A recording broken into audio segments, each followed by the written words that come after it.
Alright, hello everybody, welcome back to another episode of Earth's Mightiest Comics. This is the show where every episode we talk about some recent comics that have been dropping in the past week and a half, 2 weeks or so. And we'll let you know if or not we enjoyed them and if we recommend them to all of you guys, our audience.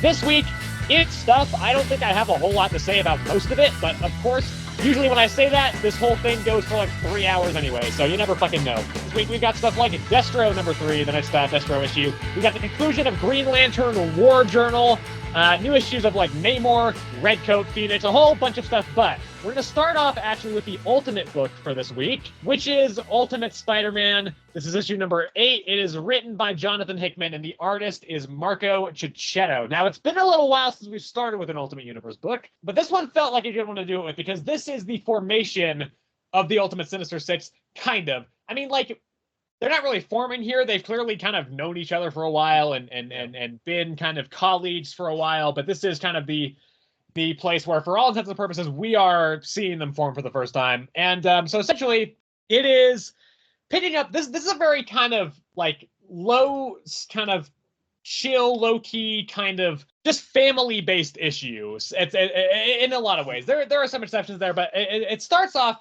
with basically, before the premise here is that it's Peter and MJ's kids' birthday party. Both their birthdays are close enough together that they can just do kind of a combined party. And so it's Peter is about to go and like get the cake and stuff. And when he's about to go and do that, right, he's talking to the suit a little bit because the suit starts talking to him in the real world. And immediately, this is very interesting. And it's honestly, and I don't know if this is the read that you got off of this, but it's creepy as fuck. Yeah, yeah, it definitely is. Because it's not really saying anything overtly sinister, but it's this orb, Sebastian. Once again, we are forced to ponder another orb. This is just what this podcast is becoming at this point. And it's another Ultimate book as well. The first links between Ultimate Spider-Man and Ultimate Black Panther confirmed? Question mark. Okay. But yeah, so he's holding the orb that the suit is kind of forming from. It's the Picotech orb, and it just starts talking to Peter, and it's saying stuff that like seems kind of innocuous. It's like, oh, wish your kids a happy birthday for me, Peter. And then it's talking to him, and he's like, and it's like, yeah, well, you never asked if I could do this. And then Peter's like, well, what else can you do that I don't know about? And the orb just it has this like weird like smile thing form on it. And it's like, there are lots of things I can do that you don't know about, Peter. Cool mystery. Then we flash back to the point where the last issue's cliffhanger was, which was Tony showing up and talking to Peter and Green Goblin. We don't really get much more here. This is all kind of stuff that we already knew. In fact, honestly, this is probably my least favorite scene in the issue because I think they could have just cut this and the pacing would have been a little bit better. Because really, we don't learn anything new. It's just Tony kind of filling Peter and Harry in stuff that we already know. The one thing is that the character moment for Harry here where Tony is saying that Peter was the top of the list of like superheroes that the maker had to get rid of if he wanted to succeed. And he says Harry was nowhere on the list when Harry asked him about it. So that's kind of the one thing. It's like, well, maybe that's, building up Harry into kind of a more villainous role or antagonistic role. Peter and Ben going and getting some errands done before the party. And Jonah is just tagging along for some reason as well because he's lonely is what we kind of know. But this scene, I think there's a really fun Jonah scene here where he's just trying to get the worker, the employee at a bakery to just make him a deli sandwich. He's like, what the fuck, man? And Jonah's just like, yeah, well, you've got bread here, so if you get 2 pieces of bread, just stick something in the middle, and bam, you got a deli sandwich. He's like, what the fuck are you talking about? So that was really fun. There's a lot of really good Jonah character building stuff in this because he also has a really nice conversation with Peter's son about like loneliness and about like kind of growing up and jobs and kind of the nature of a lot of that stuff, which was a really good like character beat for Jonah. I really like this version of Jonah. I think he's really engaging. I think he's less cartoonish than 616 Jonah often is, while still I think retaining the same qualities and personality and characteristics that Jonah has. It's just kind of toned down a little bit and leaves more room for depth and just general kind of good character interactions and growth and development. So then, yeah, they have the birthday party. It's all chill and everything's fine. And then we get the scene where the Ultimate Sinister Six kind of forms up at Fisk Tower. And so this Sinister Six, it is Black Cat, but not Felicia. It's Walter Hardy, who is presumably her dad. It is also, it's Kingpin, of course. It's also Kraven the Hunter is there. He seems pretty similar to 616 Kraven. Mr. Negative is there as well. Again, similar enough. Mole Man is kind of the wild card pick, I think. That's one that nobody really would have been expecting to be on this team. But I like how they explain it, because they're saying essentially, like, most people think that New York City has 5 boroughs, but in actuality, it's got a 6th borough that is bigger than all of the rest of them, because it's the underneath New York section where the Mole Man rules. And so his territory is just bigger than all of those. I like that explanation a lot. And then Mysterio is the other one who I'm a big Mysterio fan. So, like, I'm glad to see him here. That's cool. And that's kind of the issue. And so not a whole lot in terms of major plot development here. And yet still, this works really well. I think this series has been very good at balancing all that stuff, so that stuff is not really being pushed forward that substantially each time, but it still feels like there's stuff kind of happening, and like there's stuff building and momentum building. Even like nothing really plot-based happens, but we have good character stuff with Jonah. We have the kind of formation of the Sinister Six, which is kind of a big thing, but it doesn't really go anywhere in this issue. We have, the mystery around the suit. But there's no action. There's no major kind of plot reveals. I guess the Sinister Six, like, maybe, but that's not kind of that big of a reveal. It doesn't feel like. But it also works very well. And I found myself questioning a lot when I was reading this. Okay, well, why does this work for me and Ultimate Black Panther doesn't? Because I don't think they're that far removed. And in actuality, I think Black Panther actually has more kind of big plot stuff happening. But I don't think I think the difference is that Jonathan Hickman really knows how to build up a story in a way that it feels like stuff is always building and growing and building and growing. So when stuff does eventually happen, it feels big and weighty. Whereas Ultimate Black Panther has kind of just felt from the get-go like either absolutely nothing is happening, or there's kind of a bunch of stuff happening, but the stuff that's happening didn't really get built up to. So it kind of just feels like it comes out of nowhere. And it's like, well, what, where, why, what is this? It doesn't feel like it has any impact because of that. Mm-hmm. And I think that's kind of what does it. And I even think, like, because I was also thinking, well, why do I like Ultimate X-Men, but I don't really like Ultimate Black Panther? And I think Ultimate X-Men is also like, yeah, not a lot is kind of happening, but it's not trying to tell this big epic, story that has this big epic scope. It is very clearly telling this kind of like slice of life kind of, smaller character story. And so, and it feels like it's fleshing that world and those characters out very well. So it does feel like a more, significant kind of issue by issue series than Ultimate Black Panther does, which is trying to tell this big, story of this war between Wakanda and this other kingdom. We should have this huge thing. It should have plenty of build up and rising, conflict, and then the cataclysmic confrontation, and then kind of the reset. It just doesn't have any of that. It kind of just seems like random things are happening here and there. And so, yeah, I think that's why that series is fundamentally not working, while stuff like this and Ultimate X-Men are. So I really like this issue. It's not my pick of the week, I don't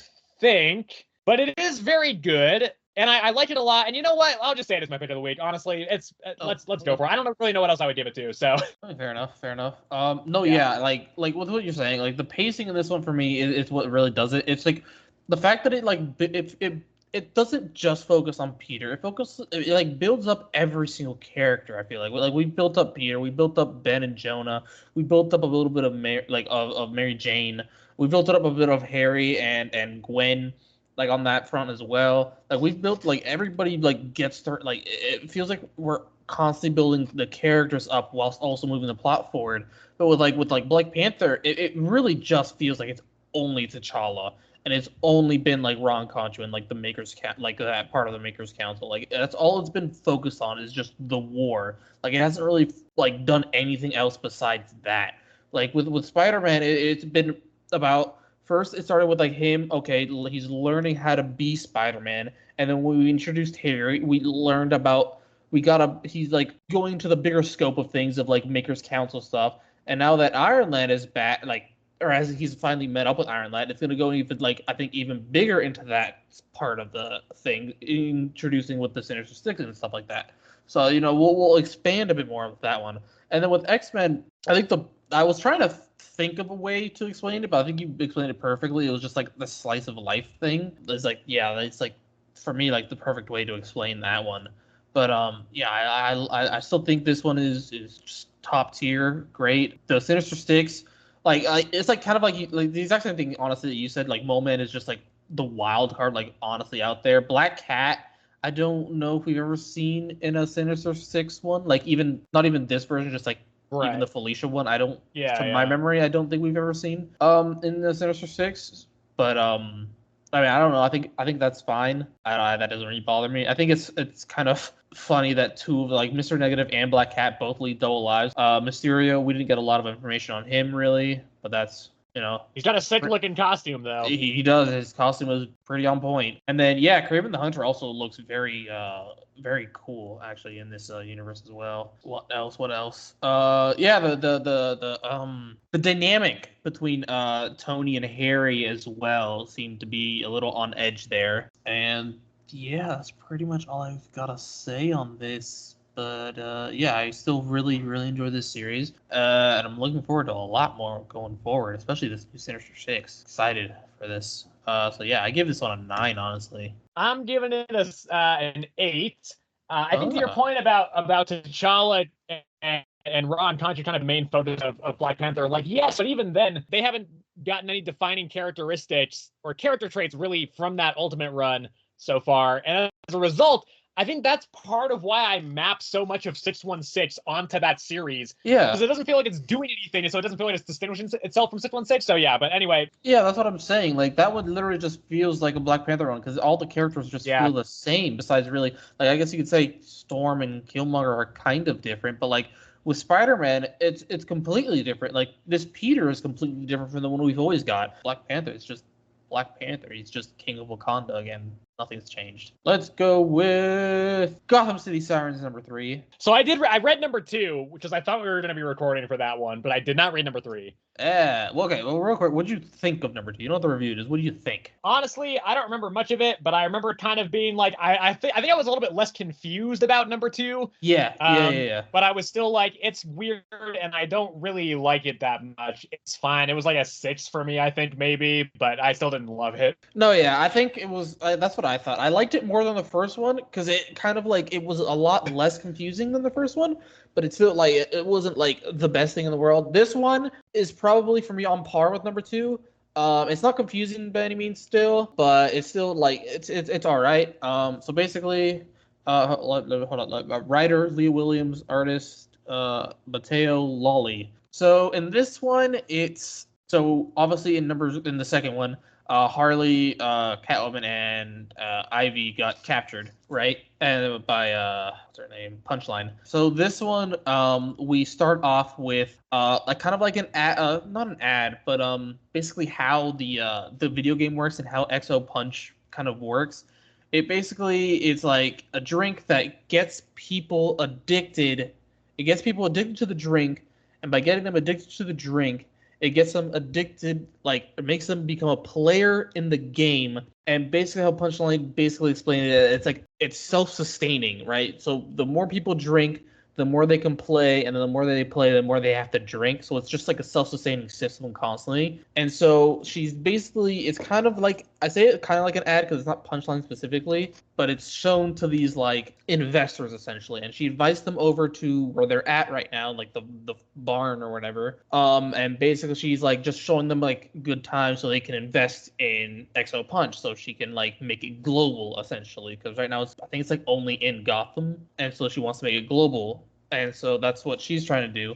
And so we cut to where the other 3 are being held.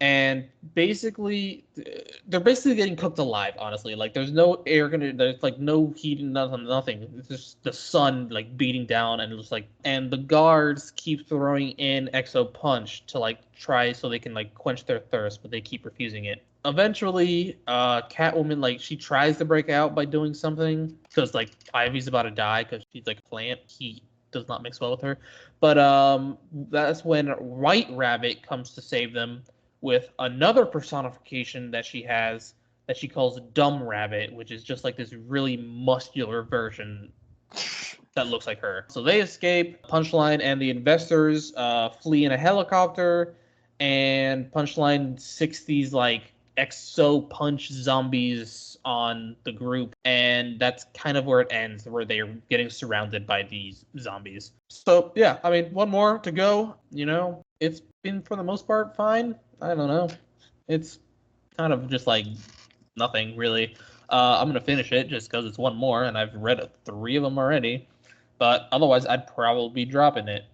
Yeah, I'd probably, let's see. I gave the first one, I think, a 5, if I'm not mistaken. And I like this one better than that one. So I don't know. I think I gave it a 5, remember? So I'll give this one a 6. I gave the first one a 5. I know that much. I don't know. You know what I think you should do? You know what I think you should do, Sebastian? I think you should drop this and just not read the last issue like I was going to do with Green Lantern War Journal. I can't do it. I need if I'm this close to the end. All right, well, I'm going to go and talk about one that Sebastian didn't read, and that one is Giant Size Thor, issue number 1, written by Al Ewing, and the artist is Brian Level. There is a backup story in this, which is a reprint of an old Thor story from Thor number 365. I did not read that, but I read the main story. And so, essentially, this is it's not really it's written by Al Ewing, so it is part of the Al Ewing Thor run, like, you know, by proxy of that, but it's not continuing the story of Immortal Thor from where it's currently been left off. This is filling in the blanks on why Thor owes Hercules that favor that Hercules called in Immortal Thor number 13. And so essentially it kind of jumps around a little bit. It does some back and forth stuff, which I will talk about this a little bit more later on, because I think the structure of this story and the way it plays with that is kind of the most interesting thing about it. But the general plot is that there is this society somewhere in space that is they're like little like frog people, it kind of seems like, and they're being besieged by what we find out to be a giant robot version of Thor. But it's actually a little bit more sophisticated than that. And actually, this is really interesting to me because I was seeing a lot of parallels with fucking Starship Hulk of all things. Because, because this robot Thor is piloted by some people who have captured Thor and are holding him within the robot and using his all power as the power source for this robot Thor. So it's actually very, very similar to the Planet Hulk Donny Cates, or not Planet Hulk, Starship Hulk Donny Cates Hulk run. So this civilization is praying to Hercules specifically to help them, since I guess Hercules had saved them before in the past, and so Hercules does show up and help, and is able to kind of fend off the giant-sized robot Thor, and Thor is able to free himself as well. He manages to kind of snap the chains that are binding him, and then rip off the visor that was kind of obscuring his vision, and so doing, ripping out both of his eyes. However, because he has the all power, they heal pretty quick. But then it's essentially just Hercules and Thor just kind of cleaning up shop. Thor ultimately using the all power that is running through the conduits of this robot Thor to then kind of redirect that and just blow it up. And so yeah, that's kind of the plot of this issue. What is interesting though is they do kind of jump back a couple times to show when Thor was going to become the Allfather. So his kind of journey up this pass, culminating in a Raven being up there and saying, hey, if you want to become Allfather, you got to give something up. I need both your eyes. Odin gave up an eye to become the Allfather, but that's already something that has been done. If you want to become the Allfather, you have to travel a new path and give up something that has not been done previously. And so that's why Thor gives up both eyes in the past. That's how he got the all power. What is interesting there is that right at the end, as Thor and Hercules are flying away, there's a narration box, and it's saying, well, okay, like Thor was able to get out of this. He managed to get both of his eyes. He traded both of his eyes for the all power. But what happens next time when something else needs Thor to give something up again?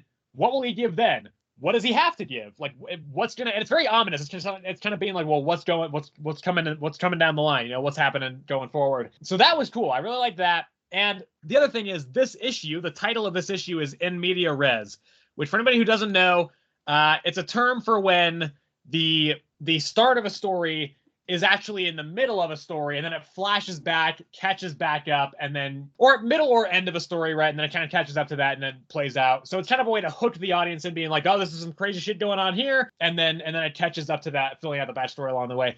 Kind of the best proxy kind of example of this is that, you know, classic, like the cliche, like, oh, there's something going on, then record scratch is like, oh, you're probably wondering how I got here. Like, that's kind of an example of that. And I think this is really interesting here, the way it's bringing this into play, because it's talking about how actually all stories are actually told in media res, because ultimately, even the beginning of one person's story is the middle of a different story, right? And so you're always kind of jumping in the middle. You're never going to have the full context, which I think is a really good, actually, just allegory for comics as a whole. You're never going to know the full context of a story. You're never going to have the full picture. The only kind of story that you could say, okay, this is the starting at the start, is like the start of the universe. And even then, there's, scientific stuff. It's like, well, what was before the universe? Like, right, like there's always kind of something before. And so you're never really going to get the full, you're never going to be starting right at the start of a story. And I think that it's interesting the way it was posturing on that throughout this whole issue. That was my favorite part of the issue. The way it was kind of narrating that and then kind of jumping back and forth, using that to structurally kind of play with the story itself was really creative. It was something that, like, it was very Al Ewing to me. I saw that and I was like, this is like the most Ewing thing I've ever read. It was for me like this issue, Giant Size Thor, which is, by the way, the Giant Size line. We haven't read most of these so far, I would say. I've read a couple of them, but we haven't really talked about many of these. But these giant-sized issues are here to celebrate the 50th anniversary of the original giant-sized Marvel Comics. It's a shit and weird thing to celebrate an anniversary of. It's like, why choose this? It's nothing. It felt very cynical to me to have this kind of be a thing that they're doing this year. And I felt the same way with like the Immortal Thor annual. For me, right, with Al Ewing, he to me feels like a very prestige writer, where it's like, I want to see him just get to do a full uninterrupted run with none of this like weird, Marvel just corporate bullshit thrown in there. And I do still feel cynical about that to a degree, but I do think like Immortal Thor annual felt like Al Ewing kind of taking the piss out of the whole annual thing, which I really enjoyed. And then this one, I do think that he managed to do something really interesting with this format. It does kind of range, it does do a little bit of kind of satire stuff with the fact that this issue is called Giant Size Thor, and the thing that they're fighting is a giant size Thor. Like it does kind of feel like he was kind of being like, okay, Marvel, yeah, okay, I get we're doing this. We throw a little joke in there, but it did feel like he was doing some really like, legitimate cool stuff with this. So this was way better than I thought it was going to be. I really liked it. And ultimately, I think I'm also going to give this an 8. I think it was a really solid story. Oh, man. Thank Christ in that intro, you were like, I don't got a lot to say today, but we're moving along here. Yeah.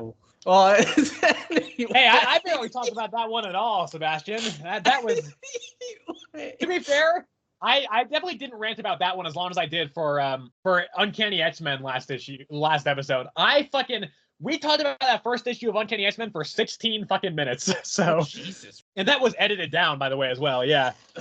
Wow, Jesus. All right. Well, anyway, moving along here. Let's go Daredevil. I feel like we don't have a lot. This one, genuinely, I can't see you saying a lot about this one.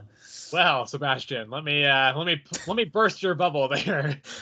If there's one thing this podcast has taught me, it's that I can talk about comics, even the least interesting of comics, for fucking ages, apparently.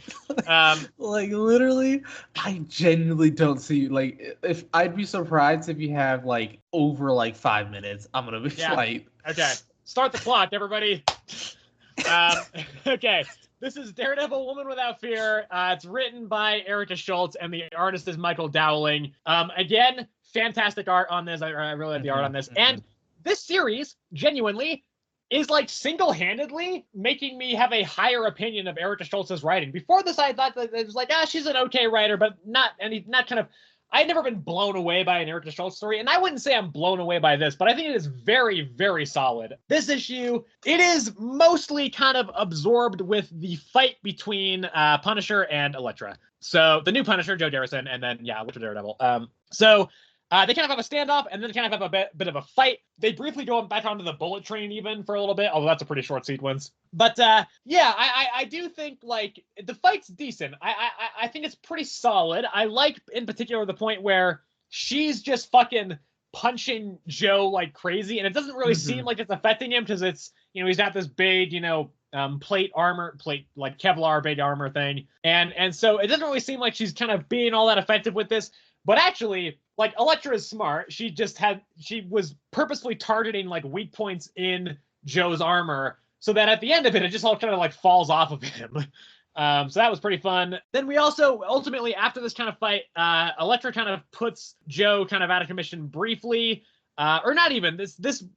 Her Magia contact shows up ultimately, finally at the end of the fight, and Joe just wants to kill him because he's the Punisher. But Elektra's like, wait, hold on, I need to find Alice. I need to figure out where she is. Let me talk to him first. And so she's kind of trying to negotiate with this guy, and trying to find out where Alice is. And then Joe just shoots him and kills him. And so Elektra's like, all right, I gotta find Alice, and as soon as I do that, I'm gonna fucking kill this new Punisher. And that's pretty much the issue. I think I'm forgetting a little bit of stuff here because it has been a little while since I've read this, but that's basically the gist of it. You're not really missing anything. Yeah. You know, we got a small scene with Alice and the other guy, but he basically was saying like Elektra doesn't care about you. Yeah. That was pretty much it. Yeah. So, I mean, ultimately, this one, despite us joking about it, I actually don't have much to say on this one, realistically. The fight was cool. I liked it. I will say, like, it felt a little bit one-sided, maybe. It kind of didn't feel like much of a fight in points. It was like Elektra kind of ran away and then just kind of trashed the Punisher without much difficulty. I didn't really have a problem with that, but it was a little bit maybe less of an interesting fight because of that, because there wasn't much of a back and forth. It was just kind of Elektra kind of very easily taking him down. However, like, Joe is also not very experienced at punishering. Like, he was a S.H.I.E.L.D. agent for a while, but he hasn't really been doing the whole Punisher thing for that long. Presumably has not had many run-ins with actual, like, superhero characters. So, you know, I don't have a problem with it. It just was a little bit maybe makes the fight a little bit less interesting. But ultimately, like, the art is so good that it doesn't really matter. I think the fight was still cool. I think the back and forth between the Punisher and Elektra, while kind of generic and cliche a little bit, was still kind of fun. I think Elektra got some good kind of fun lines in, kind of, you know, poking at the Punisher a little bit. And yeah, I think ultimately, like, this series is excelling, I think, as much as it is because Erica Schultz does have a really good handle on the voice of Elektra. I think genuinely she really knows how to capture the voice of that character. And as a result, I think it's a very effective series so far. I like where it's going. I think we are halfway through it now. I think there's only going to be 4 issues, but yeah, it's a very solid series that I've quite enjoyed so far. Yeah. No, yeah, I mean, based off like how I talked about the first one, I still really enjoy this one as well. I didn't like this one quite as much as I liked the first one, but yeah, I still think this one was pretty good. And yeah, in typical Punisher fashion, he was after Crossbones on the train, not Elektra herself, and you know she just wanted information out of Crossbones. So I think, like, I don't know, I could be wrong about this because I haven't really read it much with I haven't read anything actually with Frank Castle Punisher, but I think when, you know, like, if he needs information out of a person, right, he won't instantly just go like kill him. Even if someone else needs information, like, he won't instantly just be like, I don't care, let me kill him. Like, obviously, like, some superheroes I know won't let him kill, you know, like that, but that's a different story at that point, I think. Yeah, and I would also say that Frank, if he knew a kid was in danger, would never have just shot him. Yeah, exactly. So this one, I think, you know, it's like you said, he's like new to punishing, and so right now he doesn't. I feel like he hasn't really set like a lot of boundaries in that sense. Like, I don't care about you, I only care about myself right now. So that was like something I was just like, I didn't really like about this new Punisher right now.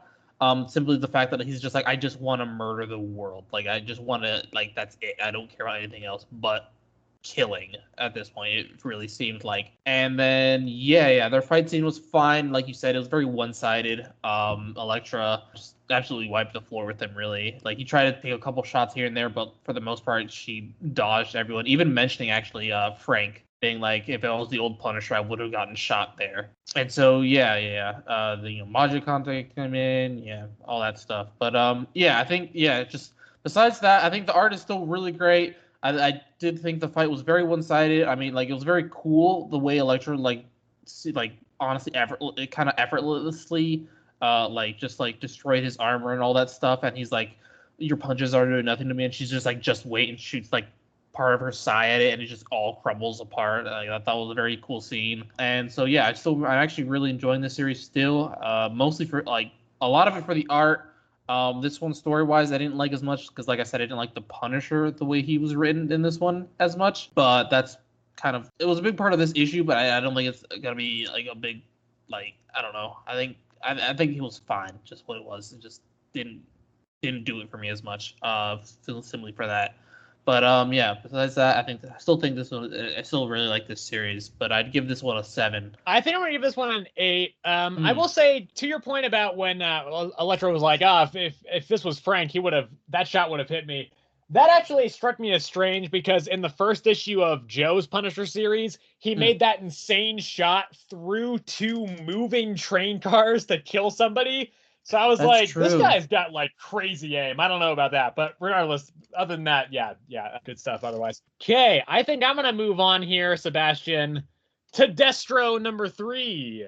All right. This is an issue that you did not read. It is written by Dan Waters, and we actually have a different artist on this issue. It's Andrea Milana, so he's the person who did the Cobra Commander art for that series. Andre Bresson is not on this issue for whatever reason. But a big part of this issue is just Destro versus Chameleon. It's a decent fight. It's it's cool enough. There's some good back and forth. It's fine.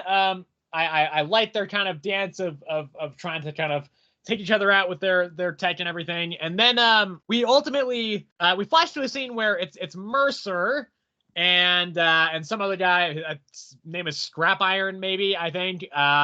They're kind of talking and they're kind of saying how like they don't actually think it was the twins that sent the attack at the Mars facility, because essentially they were like, well, they've never been like all about tech. They've been about like, building up forces and like battalions and regiments of people to kind of overwhelm their enemies with superior force and superior training. They've never really been a tech-based company, so it might not have been them. And then so ultimately we kind of cut to Destro after the aftermath of the fight with Chameleon. I don't think Chameleon died. I don't remember exactly, but I don't think Chameleon died. But he kind of actually it seemed to me to kind of win the fight. But Destro got picked up by Flag. I think Colonel Flag is his name. I think he's a G.I. Joe character, but I don't know really all that much myself. And so they're kind of talking, and Destro is telling, we get kind of a flashback of the original Destro and kind of how his family originated, which is and kind of why also Destro wears the metal mask is because in way back in the day, one of Destro's ancestors was supplying weapons to multiple sides of a war, right? And so one of them kind of found out about that and was like, fuck you, Destro, I'm going to kill you. And Destro's essentially like, well, hey, if you kill me, where are you going to get your weapons from? Like, what's going to happen when, how do you know, like, my company will not keep supplying, because they won't supply you anymore. They might supply the other side more. Then they're going to have more firepower. You're not. Like, what are you going to do when all this happens? You cannot afford for me to die. And so then essentially the person, that's how he got the mask, is the person was like, well, I may not be able to kill you, but I'm just going to cast your head in this scorching hot metal and just have you wear that for the rest of your life as like a mark of your shame. And so Destro then in the present basically repeats this exact same thing. Just Flag is like, why don't I just fucking throw you in this fucking hole and just not let you do anything? And Destro's like, well, Mars supplies the U.S. government too. What are you gonna do when we're not supplying your company? What are you gonna do? How are you gonna, deal with the enemy's firepower and all that stuff?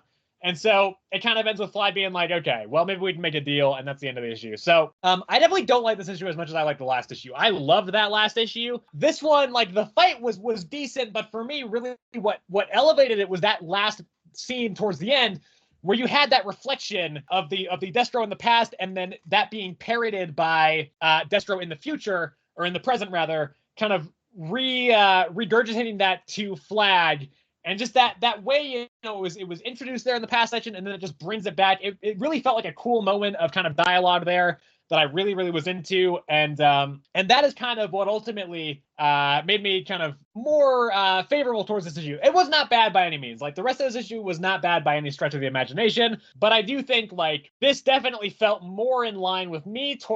It felt more in line with the first issue to me than it did to the most recent issue, the second issue. And I do think, like, it's about the same level of quality as that first issue. That last scene where there's the dialogue back and forth thing and the reflection of that in the present was very cool. But ultimately, like, the rest of it was fine. It was decent, but for me, it wasn't anything amazing. So I'm going to give it a 7 overall, but very strong ending, and I'm still very much looking forward to seeing where it goes. All right.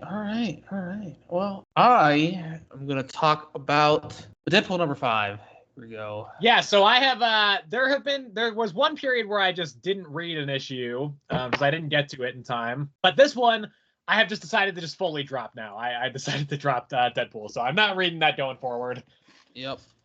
So I will, for right now, I will be continuing with it. I still think this is very good. But writer Cody Ziegler, artist Andrea DeVito. But man, what an issue this one, honestly. So it obviously starts off with Deadpool fighting Death Grip, right? That's the name, right? Death Grip. Oh my gosh, I memorized that. That was crazy. Anyway, they're fighting. It's kind of going back and forth. Honestly, it's first Deadpool was able. He cut his chest, Death Grip's chest. By doing that, Death Grip was able to tear off one of Deadpool's arms. And then he wasn't getting hit for a while. The battle just kept going back and forth. And then Deadpool was able to get the upper hand and was able to slice off both of Death Grip's actual hands. So he couldn't really use magic anymore. But he then lets out this mouth blast that cuts off one of Deadpool's legs. So he falls over. And then right as he's about to die, his daughter and Princess come in and save him. So cut back to how they got there, which is back at the HQ, their mercenary HQ or whatever, where they're running their business out of. Basically, the daughter and Princess were trying to find them, and then they kind of essentially they threatened Doug to tell them where they are, and yeah, that's how they got there. I guess that wasn't that interesting. I didn't have to go over that one, but yeah, I don't know. They got there. Ellie shot a Death Grip with one of Taskmaster's trick arrows. Tractor-Master. Yeah, Taskmaster's. Tractor-Master's. God, I want somebody to make that character, Tractor-Master. Tractor-Master, yeah, dude. He's just a farming know-it-all. Just a farmer, yeah. Yeah. She shoots one of his arrows at Death Grip. It's an explosion arrow, and the entire facility blows up. And Taskmaster comes out, basically he's like, nobody was gonna warn me, that was happening, because he was fighting, the henchman or whatever, and he does one of the best things. It's so good. It's so funny. As he's fighting, they're starting to get the upper hand on him because there's so many henchmen, right? And so he starts explaining a bit about what he does and how he can what he does essentially is copy everything, and he can copy everything but better, right? And so he starts throwing up the magic signs that they're doing, and he literally goes the spell is, he just says domain expansion gun, and one of the henchmen literally just goes, wait, that's not a spell, and he just pulls a gat and shoots him in the head. And he's like, yeah, man.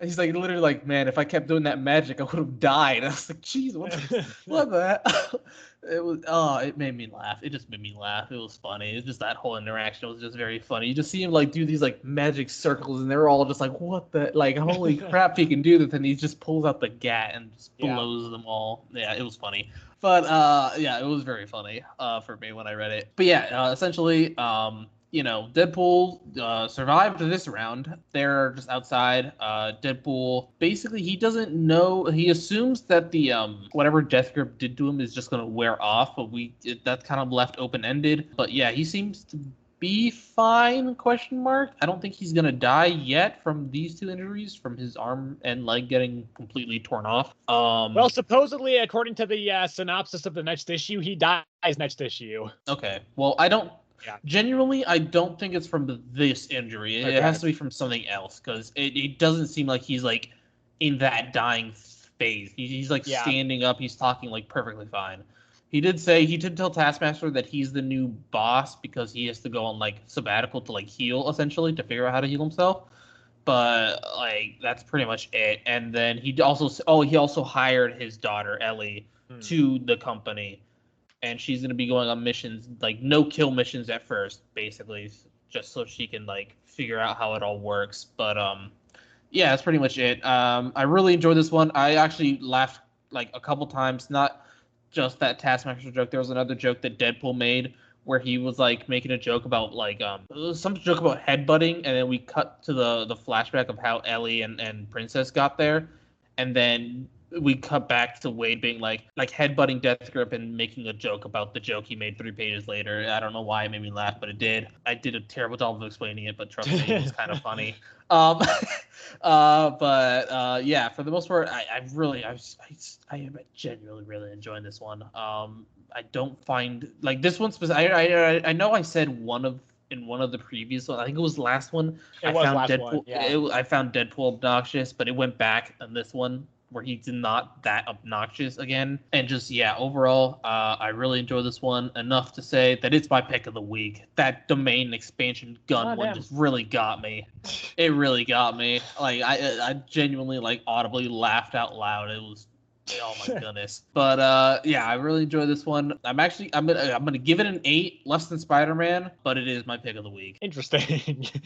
Yeah, this is one that I'll probably like. I do think that I will probably read more of this series once it's on Marvel Unlimited, but I don't think I'm gonna be continuing to buy it anymore because I don't know. Last issue I really was not a huge fan of, and that kind of, again, Deadpool is a character that's already pretty hit or miss for me. So even one issue like that can just immediately make me go, nope, I'm done with the series. So yeah. Okay, well, you know what, Sebastian? Let's do this one, Sebastian. Let's do this one. I think I know which one you're talking about. Do you? Maybe. You feel free to say yes. Green Lantern? That is correct, Sebastian. Let's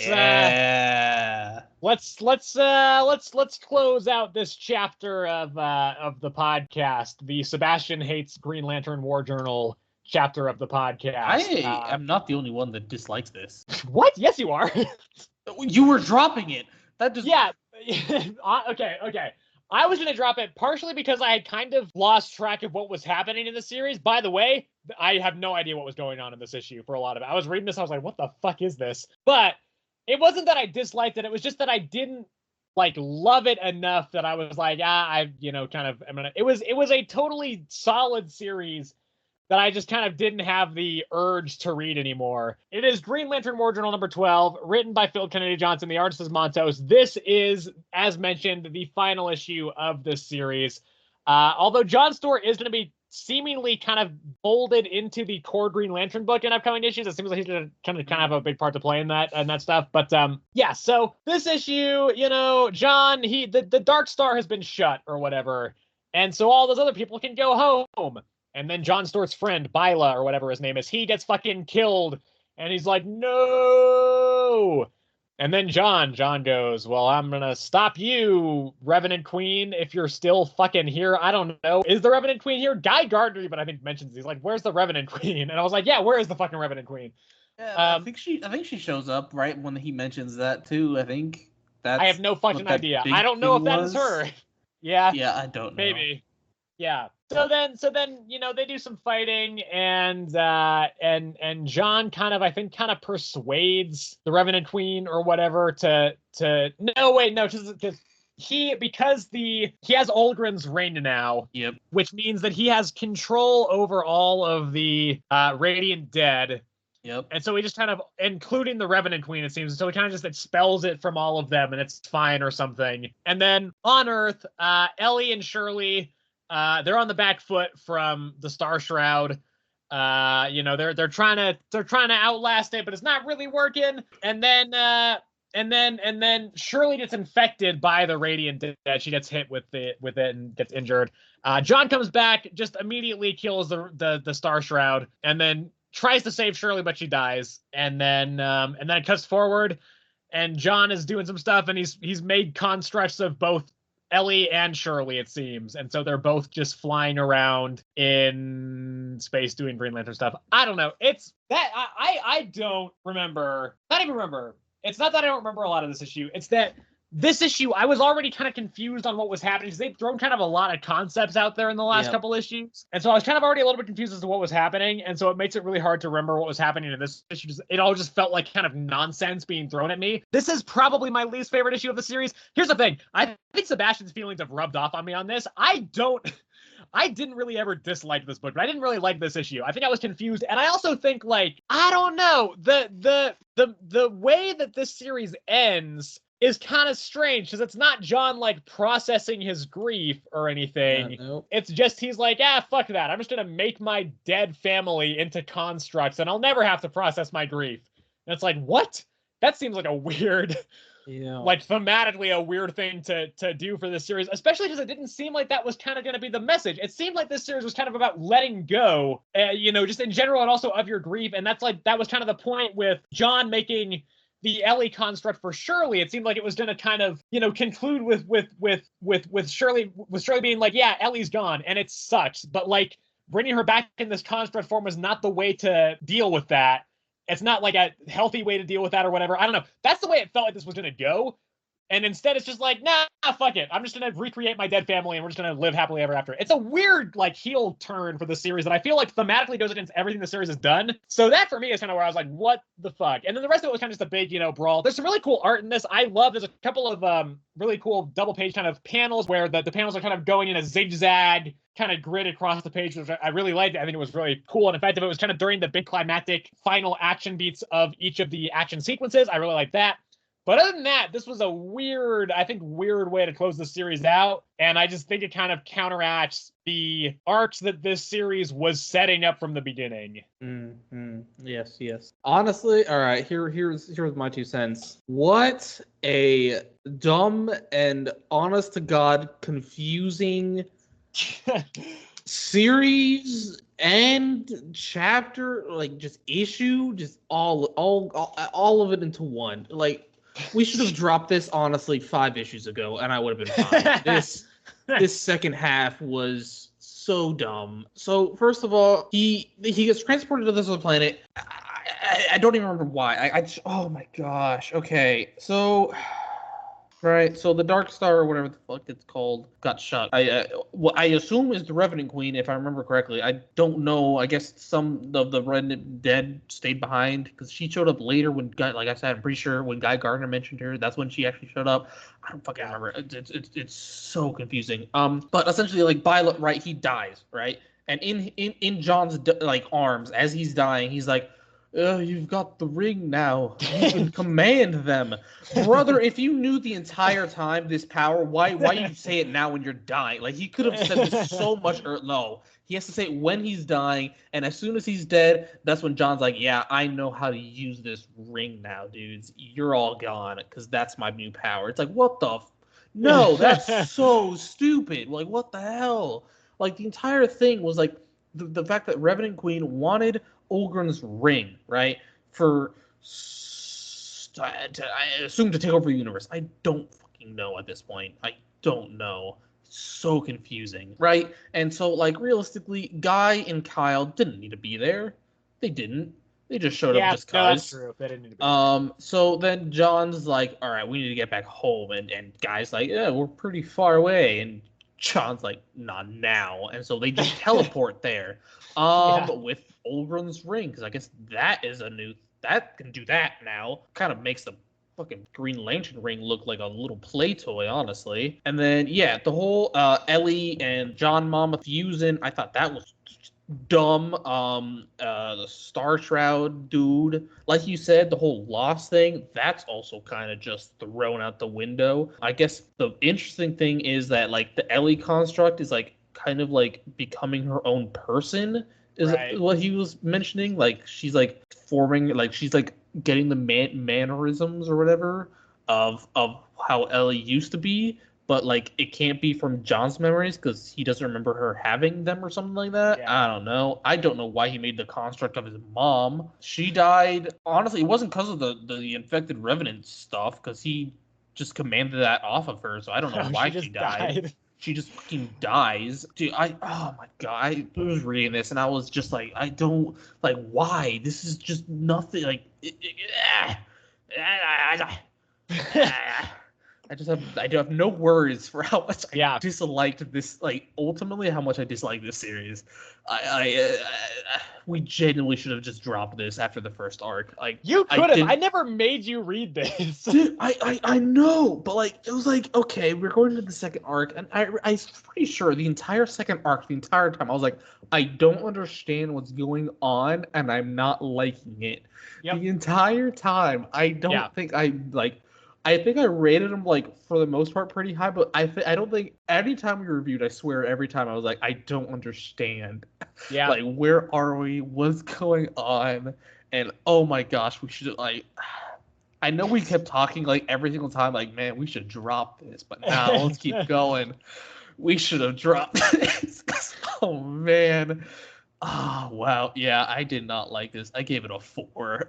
You know what? I'm gonna give it a 4 as well, Sebastian. And I'm gonna just say we shouldn't have dropped it. I'm glad I read this whole thing personally. No. And I would read a sequel. I would read a sequel series, Sebastian. In fact, get Philip Kennedy Johnson back. Let's do another 12 issues. Let's do it all over again. Just no. It's oh man, wow, yeah, that's I got my blood boiling there. Yeah, makes me angry. All right, let's go to another one we disliked. Titans number 14. Yeah, this sucked. This was bad. Not even good. Just straight in. Yeah, this sucks. This is written by Tom Taylor. The artist is Lucas Mayer. The art's good. I'll give it that much. I like the art in this. But God, this sucked. This was bad. This was exactly what I was worried this issue would be. This is the second to last issue of this arc. It is also, and by the way, this is the only reason I'm not dropping this series, it is also the second to last issue of Tom Taylor's run.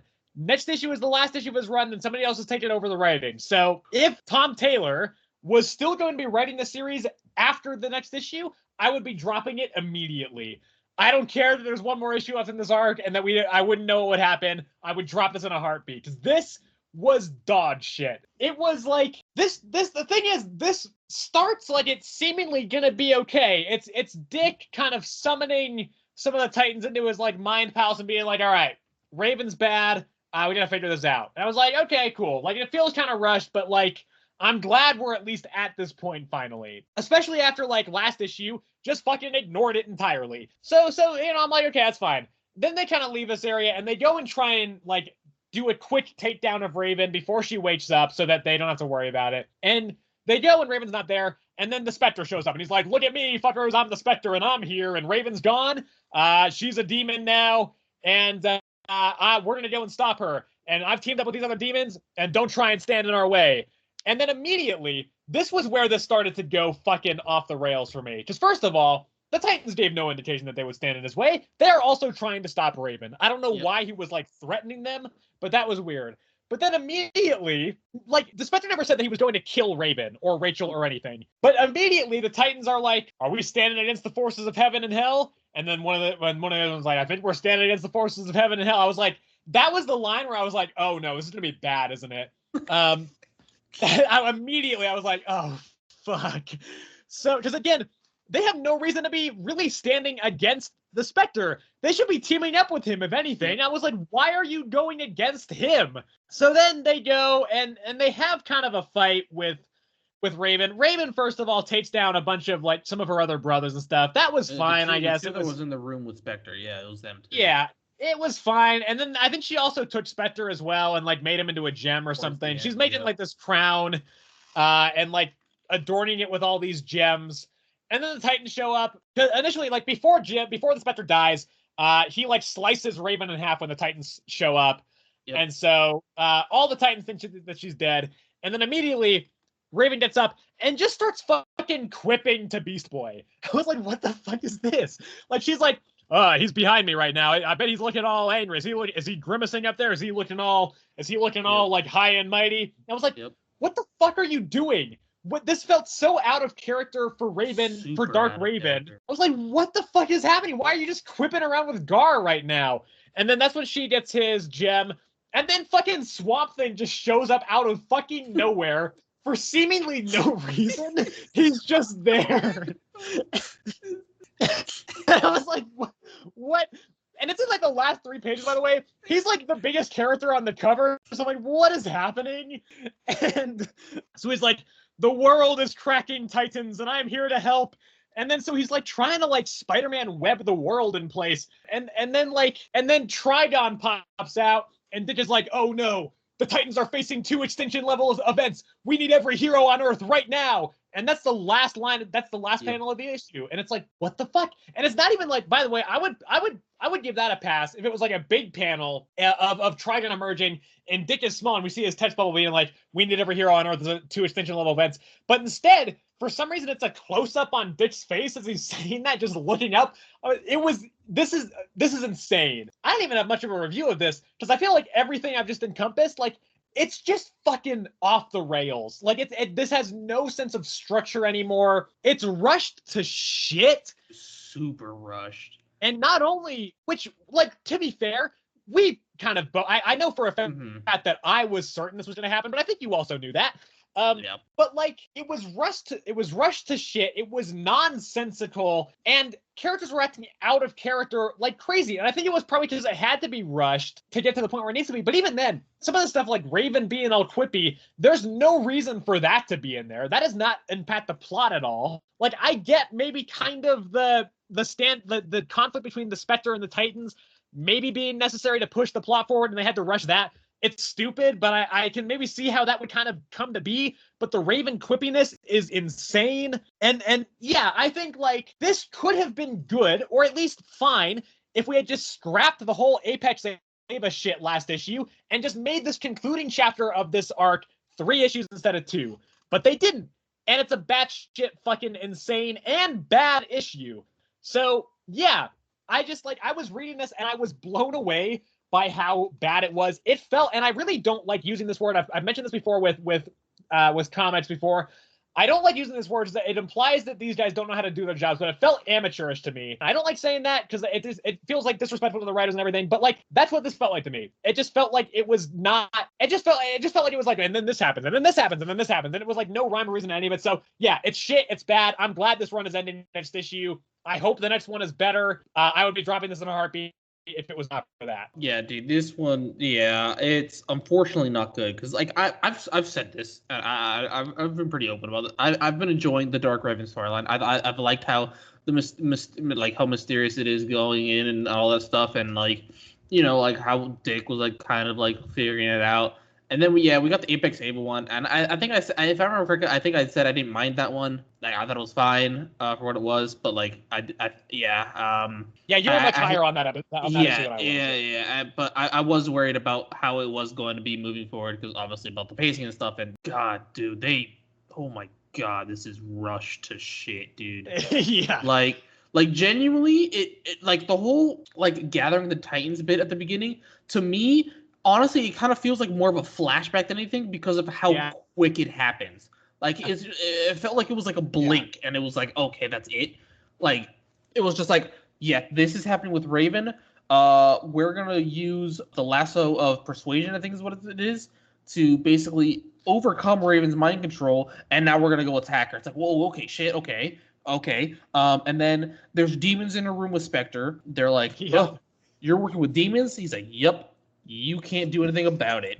We're out of here. And they're like, are we going to do something about it? We're doing something about it. They go try to do something about it. Why were they even at Titan's Tower? Sorry to interrupt, but I didn't even think about that. Why were they fucking there in the first place? Raven was not there. Right, okay. So I don't know why the demons were there, genuinely. I think they thought the Raven was there, but then they went to where she actually was. So if they knew where she actually was for the entire time, I don't know why they showed up in her room in the first place. Yeah. The Titans, obviously, they thought she was in her room. Lo and behold, she wasn't. But the demons makes no fucking sense.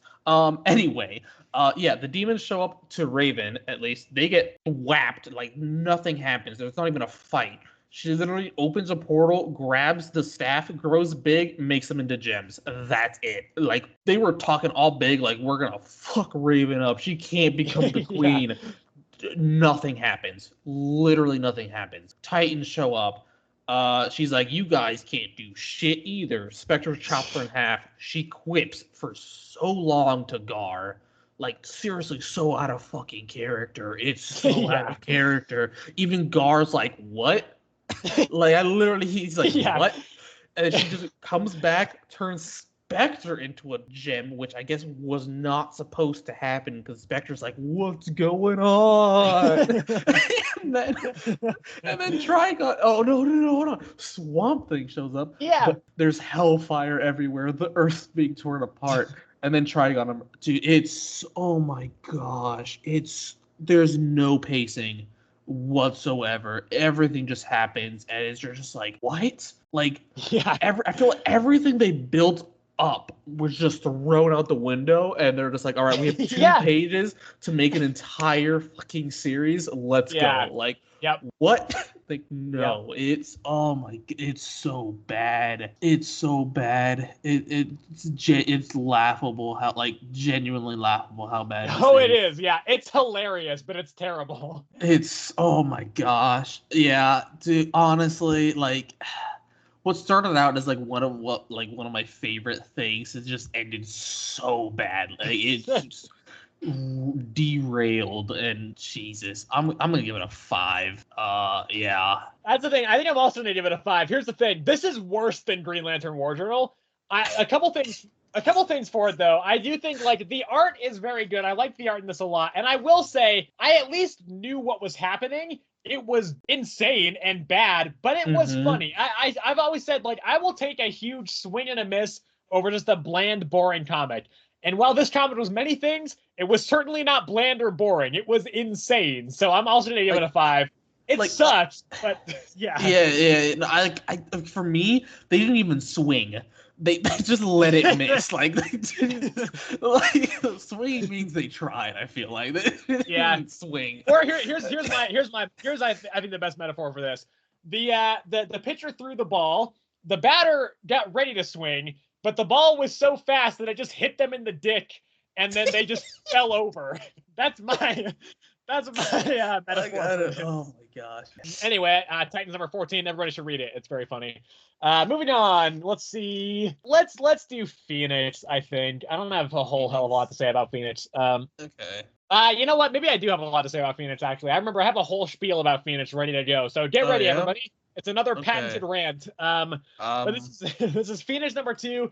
It is written by Stephanie Phillips. The artist is Alessandro Miracolo. And so this is the first issue 2 that we are talking about on the podcast from the new X-Men era. It is not the first one that got dropped. That was X-Men number 2. Spoiler alert, we didn't talk about that because it was last week when we couldn't record, but I didn't like that issue either. This issue, I think, is fine.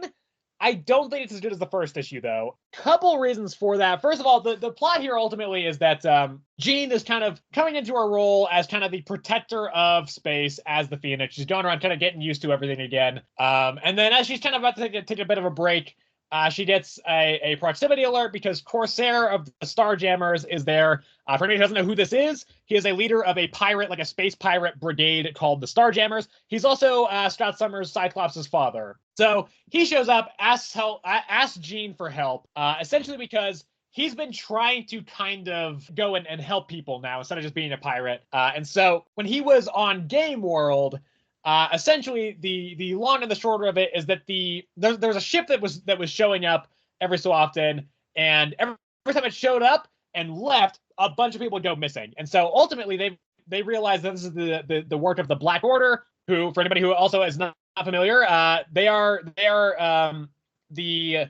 anybody who's seen Avengers Infinity War, they're Thanos' lackeys there. It's Cull Obsidian, Proxima Midnight, Black Dwarf, and another one who's not in this issue. They mentioned him as Corvus Glaive is his name. Yeah. So then Phoenix goes to this planet where all these people have been kidnapped by the Black Order. There's a bit of a scuffle there, and then the ending was fucking weird because she's fighting like Proxima Midnight, and then Proxima's like, yes, you may be holding your own against us, but what about a bunch of Asgardian zombies? And she just raises a bunch of them from the ground. I was like, what? Yeah, why? Yeah. Where did this come from? It's not as egregious as Swamp Thing's insane random appearance in Titans, but it's pretty bad. So ultimately, yeah, this one I didn't land with me as well as the first one did. There's a couple of reasons for that. First of all, I think the encounter with the Black Order is pretty weak in this. I don't love that whole sequence. It's fine, but it's kind of weird. We also don't know like the motivations of why the Black Order are doing this. Like, why are they kidnapping all these people? Now, granted, this story is continuing in the next issue, so presumably that will get answered at some point. But regardless, also there's some other stuff I forgot to mention where Pericus, we did a little bit of a scene with him where he basically just gives Adani some powers. Adani being the kid from that one planet that Jean saved from a solar explosion in the last issue. But so yeah, I think the ending was not great, and I think Corsair is the guest star of this issue, is not bad. He has kind of a heart to heart with Jean that I think is decent, but I do think I don't like him as much as Nova, and he was the guest star last issue, so that's partially it as well. But I think the big thing here is, and I anticipate, by the way, this is probably something you're going to hear me say a lot in the coming weeks and months. The difference, I think, the major difference, I think, between this issue and Phoenix #1 is that this issue was after Uncanny X-Men #1. Now, Phoenix #1 was solid. I think it was decent, and I liked X-Men #1 as well, but those were kind of when those were kind of the only ones there, right? I think most of the opening salvo of X-Men books have been around the same level of quality, and so I think when you're comparing them all together in that context, I was more lenient towards that kind of opening round of issue #1s. The problem is, even then, right? I still had some problems with it, the fact that I didn't feel like there was a very clear mission statement of any of those books, or at least of X-Men and Phoenix. Phoenix, clearly they are building stuff up with Pericus, but I don't think it's very interesting. And X-Men, was just kind of I don't even know what the fuck's going on there right now. These one-off stories kind of seem to be the theme of a lot of these current X books. And I know that technically this one is continuing the next issue. It's not really a one-part story, but it still feels like a one-off kind of self-contained thing that's not building to anything bigger. And so, I think if you're gonna do that kind of episodic one-off thing, then it needs to be fantastically executed. And I don't think either of these have been. And I also don't think it's had any of those, narrative kind of hooks and stuff that is being built up to get me invested in the future of this series. Uncanny X-Men dropped in between issue 1 and 2.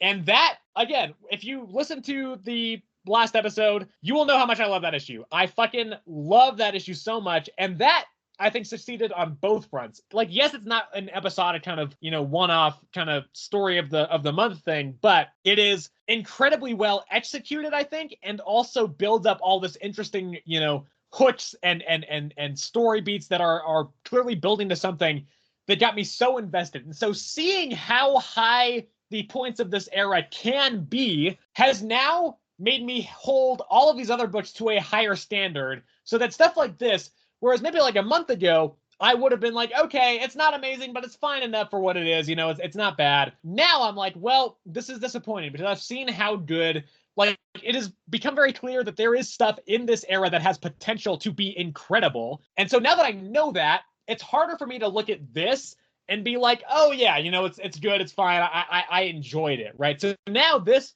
to me, is a disappointment. And that's not entirely fair, absolutely, to this book at all, because they're trying to do different things, right? All of these books are trying to do different things. But regardless, when we had something that so fully encapsulated everything I wanted out of this era of X-Men, returning to something like this just isn't really doing it for me. So again, not really fair to the series. I'm still going to keep reading it. I don't think it's bad. I think it's totally fine. But I do think that in comparison to that incredible, stellar book, it just falls flat for me. All right. Well, I mean, I generally don't have a lot to say on this one at all. I'm gonna compare it for what it is here. I think it's fine, honestly. I didn't know about Corsair. He's new to me. Him being Scott's father was kind of for me. I was oh, okay. Yeah. That was news to me. I was okay. I thought his parents were just on Earth or something. I realized his dad was a Peter Quill, What else I got? Yeah, children of Thanos are kidnapping people. Like you said, who knows for what for right now. I will say I actually did like the whole the Pericus bit in this issue. I thought that was I don't know why. It just I really liked it. It's to see this godly being just I don't know, just kind of act I don't know what the word is, but see, for me that just felt like discount Thanos and Gamora from Infinity War is what that felt like. I mean, I don't think it's gonna turn into that per se. But I can see why you say that. Yes, I don't know why. I really don't. Yeah, I don't know why. I enjoyed that little tidbit right there. And then Phoenix. Working with Corsair being a pirate. I assume he might just be betraying Phoenix. Who knows? But at the same I don't time, really think he is. But, that's what I'm saying. At the same time, that backstory seemed pretty truthful, honestly. So yeah, we'll see. But like I said, he's a pirate, so I could see it going both ways, genuinely. But yeah, I don't know. I think it was fine. Like I said, I didn't mind this one, honestly. Would I say I liked it better than the first one? I don't know. I wouldn't say that, honestly. I think I liked them about the same. I'd say, honestly. Yeah. I'll give it a 7. It was the last one. I think I'm going to give it a 6. Honestly, it's barely above a 5. I just feel like it would feel weird rating this the same as Titans, because Titans is such a disaster. And I do think this is at least competently written. but it just wasn't. Yeah, I didn't really gel with this one. Yeah, I mean, that's fine. I thought I genuinely I really thought nothing of it, honestly. Yeah, but I kind of was the same way, and that's why to me I'm disappointed by it, because I have now, had such a visceral, fantastic reaction to Uncanny X-Men #1 that to me, just feeling nothing in this, that is kind of, again, that's kind of what I consider to be a failure of a comic, is if it just is bland and just kind of generic and boring. I wouldn't say this is quite on that level, but it's not that far from it for me. Yeah. Well, moving right along, let's go to Namor here, #2.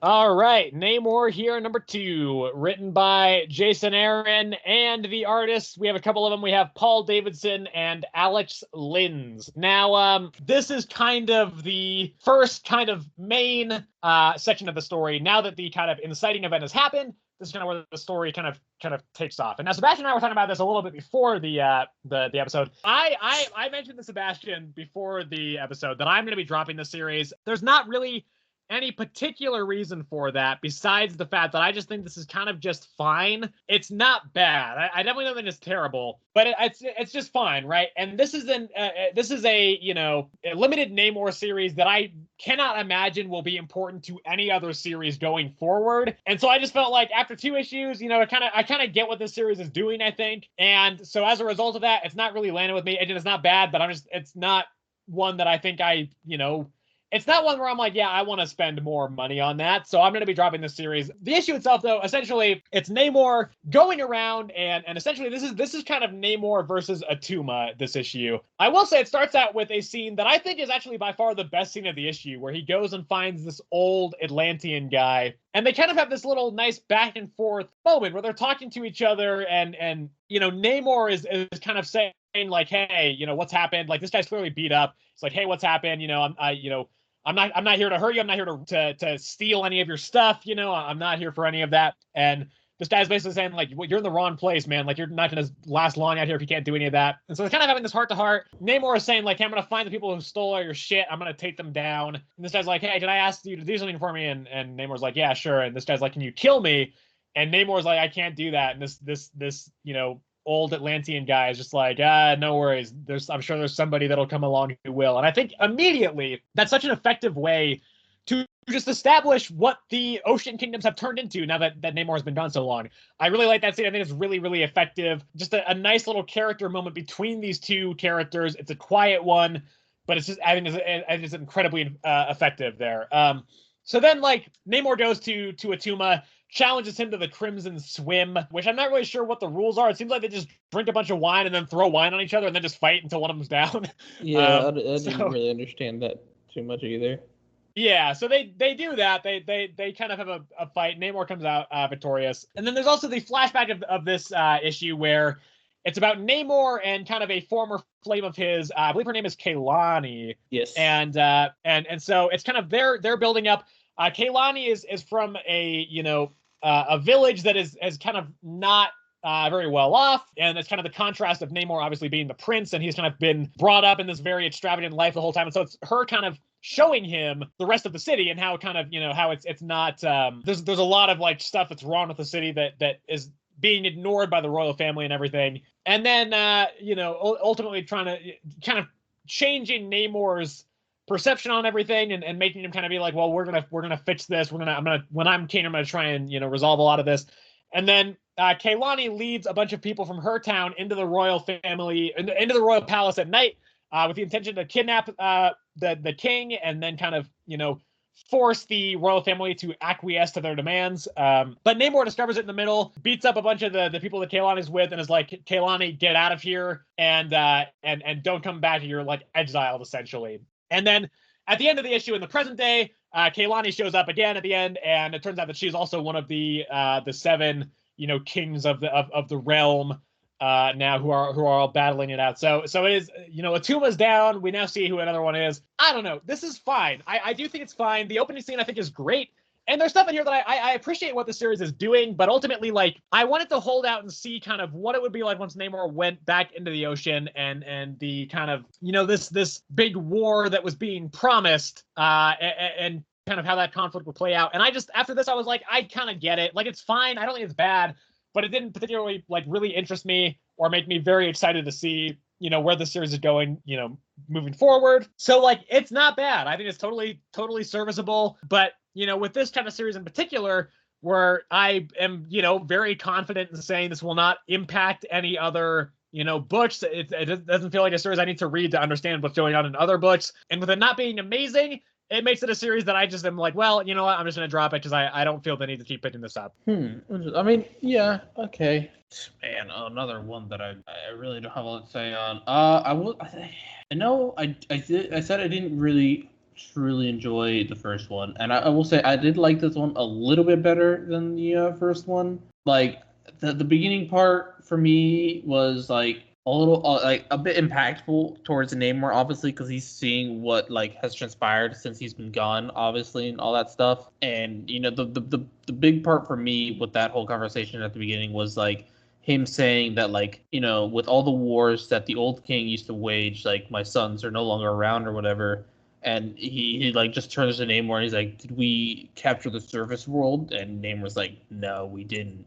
And so like that for me was like, I was like, oh, okay, wow, that's, yeah. Namor obviously sees his wrong in that part. And then, yeah, the Atuma battle, which I didn't understand what was going on. I kind of wish they explained that a little more, honestly. Like maybe with like a narrator bubble or something, because that literally, I was trying to figure out what the hell was going on. I just don't. They like, it was like a blood battle, I think is what it was called, or something like that. It was the Crimson Swim. The Crimson Swim, and I thought, obviously I thought that was gonna be like a fight or something. I thought it was gonna be a swim because they said it's a swim in the title. Threw water around themselves. Well, yeah, but like, obviously he said like I challenged you to a bout, which is a fight.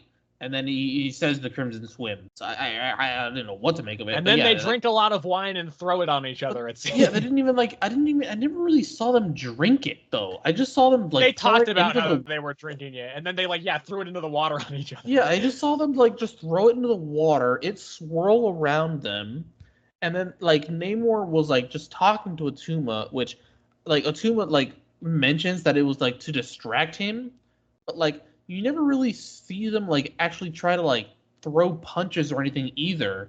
Like the only time you really saw it was like Atuma saying like stop distracting me, and then it kind of seems like he's like getting a little drunk, and then he tries to do it again, and then Namor dodges and then just smacks him unconscious. Like, where was the bout? Where was the fight? There was nothing. And then Namor tells all the rest of them like, I'm your king now. I defeated him in combat, and they're like, "No, fuck you, guy. We don't respect you." Yeah. And then one dude is eating a sea. All. Yeah, because one guy was eating a sea cucumber, and that has something to do with the past life with Kaylani or something like that. Well, no, what it was is because the old man at the start said that he was eating cucumbers, and they stole that from him. Yeah. Yeah, that's what it was. Right. And then Kaylani shows up. The whole backstory bit with Kaylani, like. I don't know. It's character development, I guess. It kind of explains why he is how he is more so. Yeah. I don't know, but I think that's fine. Kaylani showing up again was obviously very you saw it coming with her being in the backstory and all, in the background, whatever flashback thing. So her showing up again was to no surprise, honestly. But I think it's just. Yeah, I don't know. I think it's fine again. I did like it better than the first one. So, yeah, I'm going to give this one also a 7. I think I'm also going to give this one a 7 as well, actually. I think this was, again, perfectly decent, just not enough that I will be continuing to kind of read it. This is another one that I maybe will check out once it comes to Marvel Unlimited, but I'm not going to be currently picking it up in physical edition. Next up, let's do Redcoat, Sebastian. Redcoat. This is Redcoat number 5, written by Jeff Johns, and the artist is Brian Hitch. So, I if you listen to the episode that we talked about Redcoat most recently, I did not like that one very much. I thought it was my least favorite issue of the series. I'm happy to say this one is definitely back on track for me. I liked this issue quite a lot. Oh. I will get this out of the way first, though. That cover is very misleading. Yes.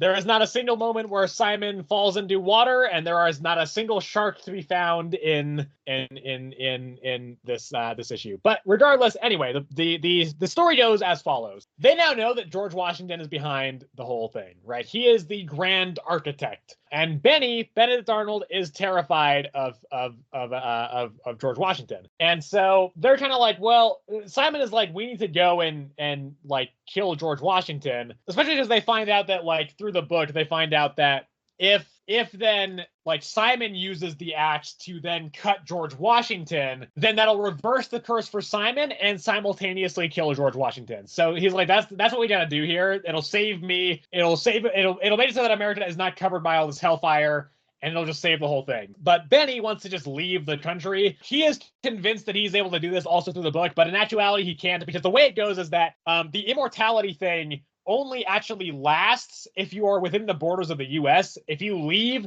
you immediately age and just turn to dust in a second. So Benny ultimately kind of agrees with Simon to go and try and kill George Washington. They have a brief run-in with the cult, but they escape, they get away, and then they find a place through an invitation that was dropped by one of the cult members, where George Washington will be. He'll be on this ship. So they manage to finagle an invitation onto that ship, but it's an adults-only kind of party, so Einstein is not able to go with them. And whereas, because the last issue did have a character moment between Einstein and Simon, but I didn't think that one landed. This one, I think, absolutely did land. Yes. I really liked the character moment between those two. Albert Einstein really confronting Simon on his immortality and why he's doing everything. And you can see that it gets to Simon. You can see that he is genuinely impacted by it, despite the fact that he is arguing with Albert about it. He is genuinely like, this is the first point where I've seen, like, I can tell that there is character development going on with Simon right now. And I think it works really well here. We also did a brief moment where he's talking to Benedict Arnold. And after he sends Einstein away, Benedict Arnold is like, it's a shame. I was kind of starting to like the guy. And Simon is kind of finding this kind of comfort in Benny in that moment, because Simon doesn't want to see Albert Einstein die, right? He kind of makes mention of the fact that it's like, you're a short lifer and this is a mortal business and you're gonna die soon anyway. And but we can see that he has kind of taken a fondness to Einstein and doesn't want to see him die, and that's part of why he is not letting him on the ship as well. And so there's also kind of a good character moment between Benny and Simon before they get on the boat, as they're kind of getting ready to go on the boat. And it's I think also very impactful. It's a very impactful kind of moment as well. I think it's good to kind of see these two immortals kind of start to reconcile, because they have very unique experiences that nobody else really shares with them. And so seeing that, I think, was very impactful. And then I think it's made even more so by the fact that immediately after, the big twist happens. And this also solves a lot of my problems with last issue, because I said last issue that I thought the reveal of George Washington being behind everything was really goofy. But it turns out that actually Benedict Arnold had just planted that whole thing. It was never George Washington. He is dead. It has just been Benedict Arnold the entire time. He is the grand architect, and he's been kind of behind all of this. And so that, to me, kind of got this series back on the rails, along with all the other, like, good character stuff in this issue. I think that really helped with that. This feels like a much more believable reveal that is not as weird and goofy as the Washington one. So I liked that quite a bit. I think it's cool. Obviously, like, it does call into question, like, some stuff, like, does Benny actually, like, is he actually starting to kind of find some friendship and companionship with Simon? Maybe he is, maybe he's not. That stuff should be obviously revealed in the upcoming issues.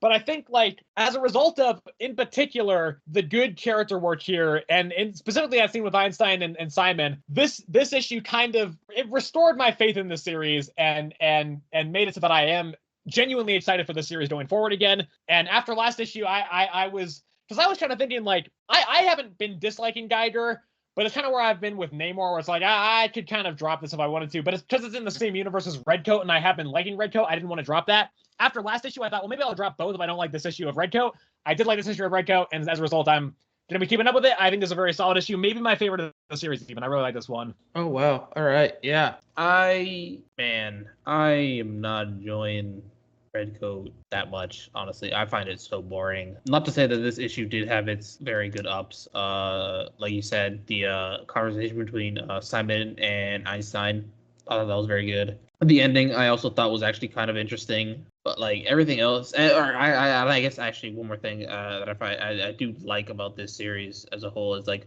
them just like name dropping, just like kind of like historical people. Like in this one specifically, Johnny Appleseed. Johnny Appleseed was like a big one, and like them just like kind of like connecting it to like them and like why they did what they did throughout history. Like the reason Johnny Appleseed like planted so many apple trees was basically just like to fuck over George Washington. Yeah, to beat George Washington in getting like the fruit thing. It was like a fruit thing. It was like favorite fruit or something. I don't remember. It was exactly like the contest of who could make the best of George Washington's favorite fruit, which was cherries. And then Johnny Appleseed was just like, fuck that, I'm just gonna plant apples everywhere. And then he somehow won.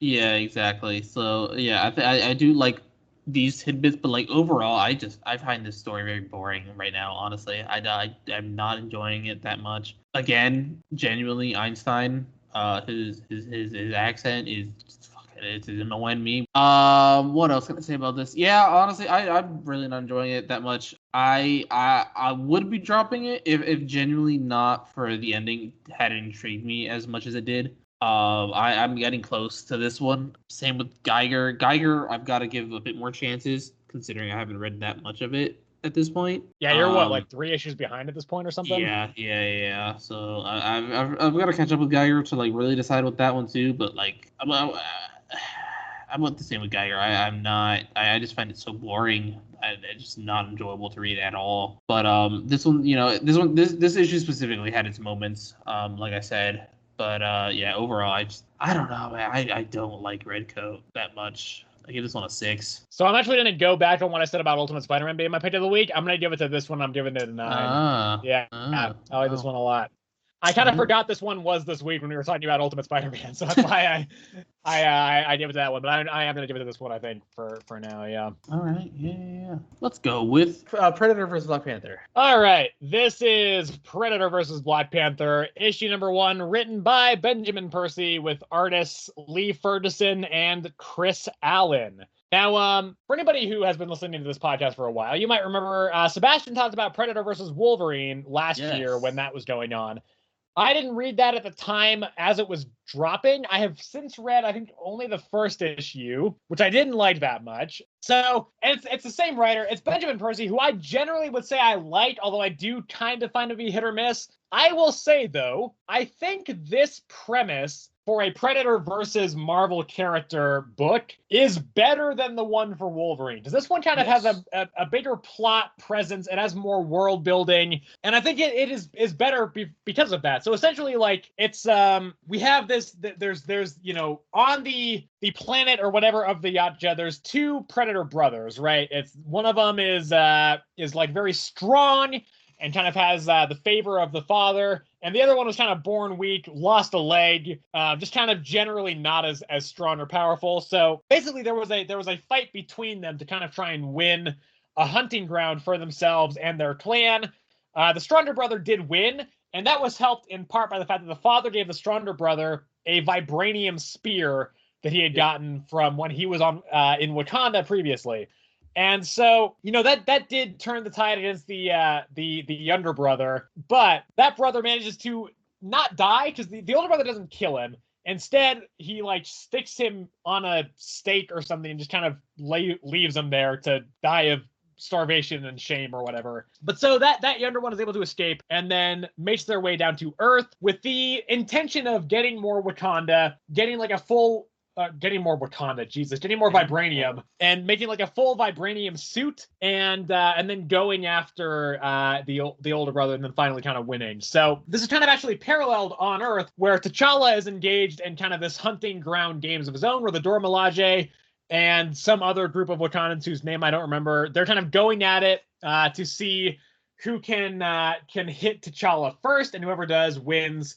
And it's like relaxed palace duties or whatever. So there's kind of a lot of debate in this area about in this section about like whether or not Wakanda should help the other parts of the world and everything. It's very kind of standard Black Panther debate. But then the Yacht just show up and they kind of start killing some people. And then, like, Shuri leaves to go and just give supplies to people on her own without T'Challa's, say so. And then when she does that, the Predators lock down the dome of Wakanda so that nobody can get in or out, essentially turning Wakanda into its own hunting ground. Yep. And so it's going to be, T'Challa versus the Predators going forward. So that's kind of the issue. I think, again, like, it's a strong premise, and I think it works because, again, you have to kind of balance this stuff out, because you can't have a Predator versus Captain Marvel series, because Captain Marvel would fucking wipe the floor with the Predator. Like, it would be no contest there. So you have to be careful about making a character picking a character that could believably survive against one of these things, but would not immediately also take it down. And I think Black Panther is a good choice for it. I think the setting it in Wakanda makes a lot of sense. I think the backstory of the homeworld of the Yatja kind of being in play in this as well and building out that world, I think works well for this as well. Gives you kind of more stuff to engage in and gives the actual individual Predator some personality. So this is very build-up heavy. There's not an actual fight between Black Panther and the Predator in this issue, but I think that the build-up very well could pay off later on down the line. And I think also the setting of this whole thing in Wakanda, where there is this dome that turns it into a very, private hunting ground for these guys, is interesting, and also kind of emulates the original style of that first movie, where it's all set in the jungle and everything.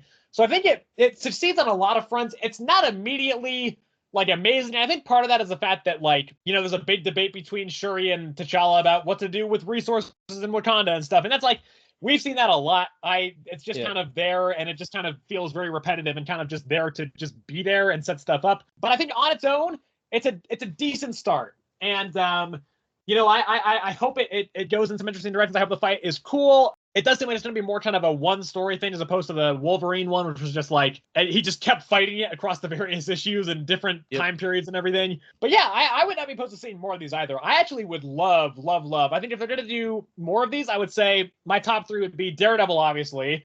I don't know if Daredevil could win that, but I think it could be fun. Captain America, I think, would be a good one to go up against one of these, and then also the Punisher, I think, would be the 3 that I would have be other series with this concept. But as it stands, I think a pretty decent first issue. I'm definitely excited to see the fight. Nothing kind of amazing right off the bat, but not a bad start either. I would say yes. This one does have a better premise than the Wolverine one, because, like you said, like, this one feels like it does feel more Predator-y, rather than like us bouncing around to different times when the Predator finally caught up with Wolverine, and like across different time periods and and then finally having like a final battle back in the present when Wolverine is finally like just sick of it. This one feels a lot more just the whole thing just feels like better built, I guess I could say. But I like the whole premise of it. Basically the younger brother Yautja having to wanting to go to Earth to get more vibranium to in order to best his older brother in combat and all that stuff. I won't lie, I genuinely thought Shuri died. No, she survived. Oh wait, maybe she did though. Well, it says in the next one that she's not dead though.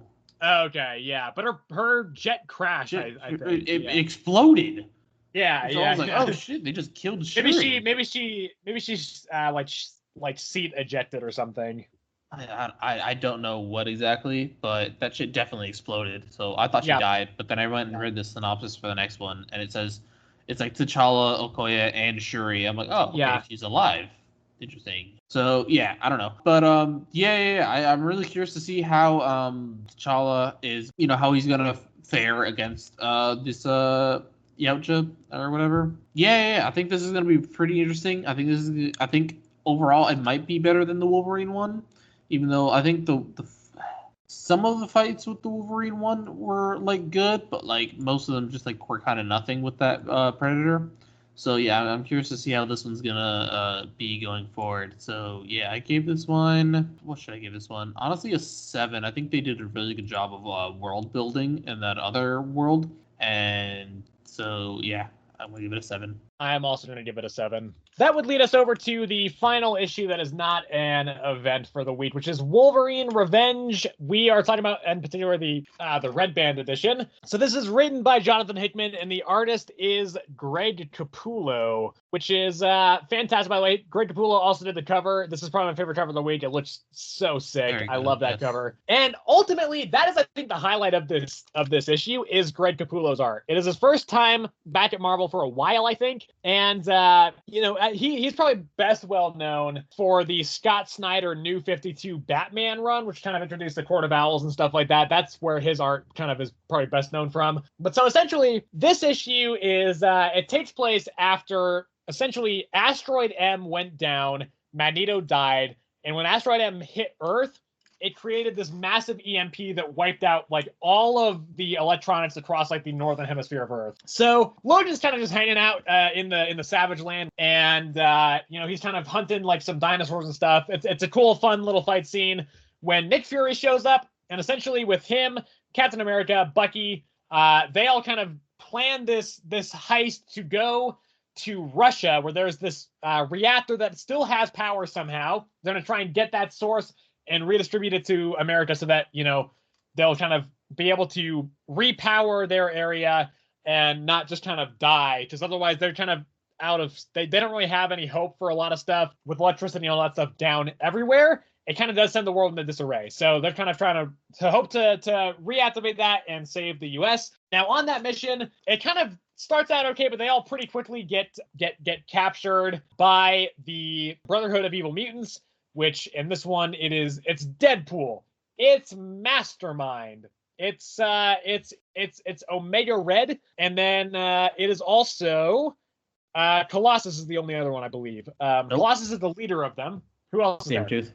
Oh, Sabretooth. Did I say Sabretooth? Yeah. And then Colossus is the leader, and essentially is like, hey, I take no pleasure in like capturing you guys, but like we need this for Russia too. We're not gonna let you take it. And so they've implanted like Suicide Squad-esque bombs in everybody, in Cap and Bucky and in Logan. And so Cap and Bucky leave to try and escape and get out of range of the bomb, but Deadpool just sets it off and blows them up. And like Logan is blown up too, but then at the last issue, it's the very gruesome him kind of reforming, and that's where the issue ends. And so that's why the series is called Wolverine Revenge. Presumably he's going to be getting revenge on everybody, all of those guys, for killing Cap and Bucky. And Nick Fury is also probably dead. We don't see him, I don't think, but he's probably not doing too well.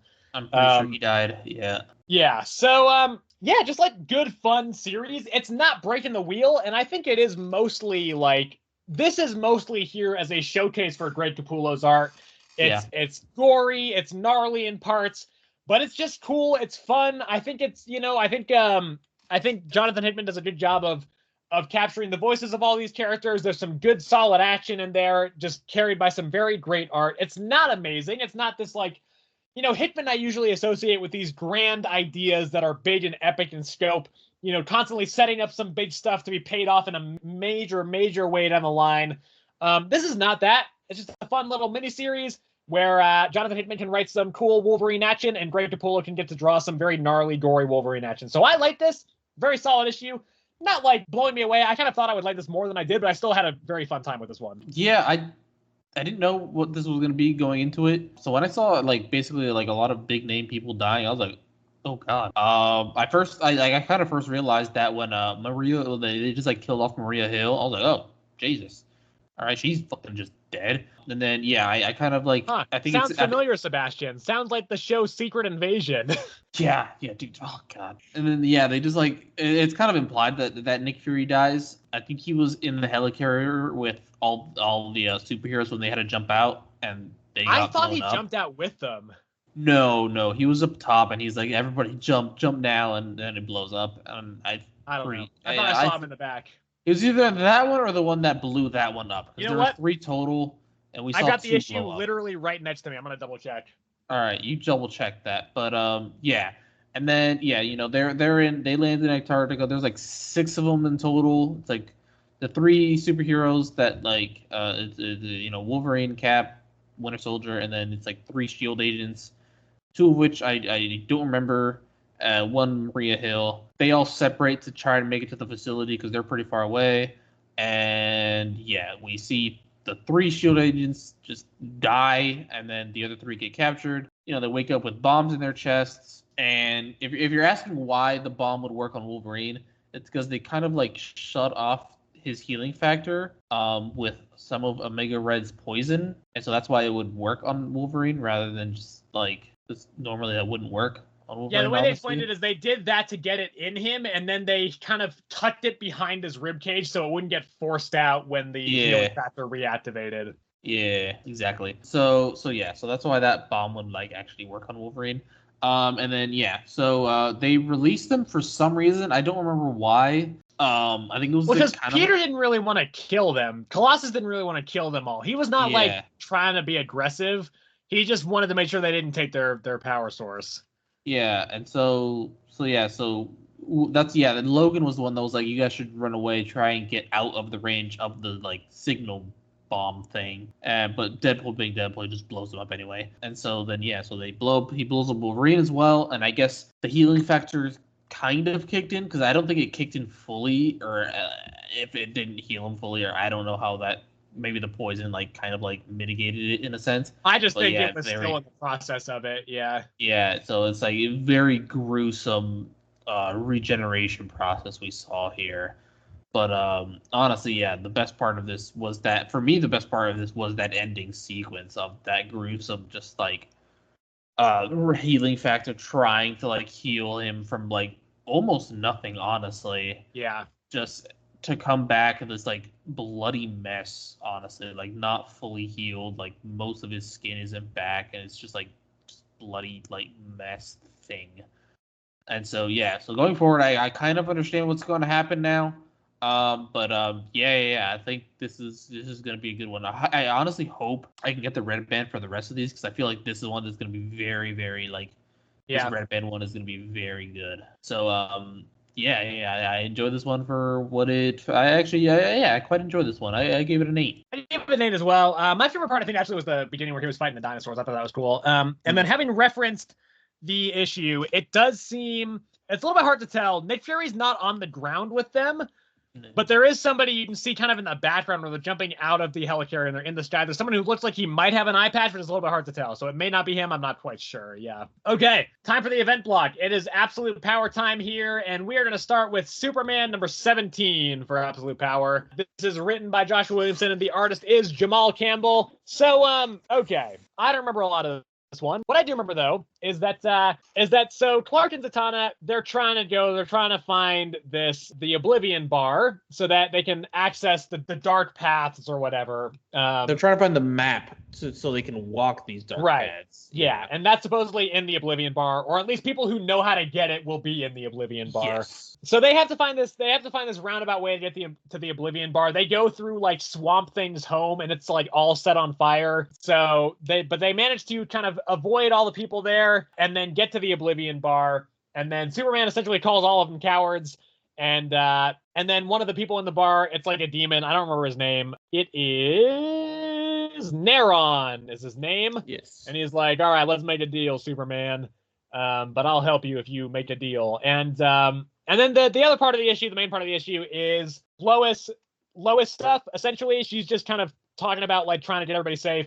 And she's got her suit and everything. And Waller's like, we need to get that suit. What's going on there? And that's kind of what I remember. We're not entirely wrong. You got pretty much the whole Superman thing right. There was a couple of flashbacks and it kept bringing it up. The fact that Superman is weak to magic. It happened once in the flashback. Happened again in the bar. I think twice in the bar. No, happened once in the bar and then another time whilst they were going to Swamp Thing's home. Yeah. Kept mentioning that Superman is weak to magic. I don't know. I think I'm not sure why they kept mentioning it, but yeah, that was a thing going on. And then the whole Lois and Co. thing. It was basically it started off with Amanda Waller yelling at Peacemaker and Peace Wrecker, I think. Yeah.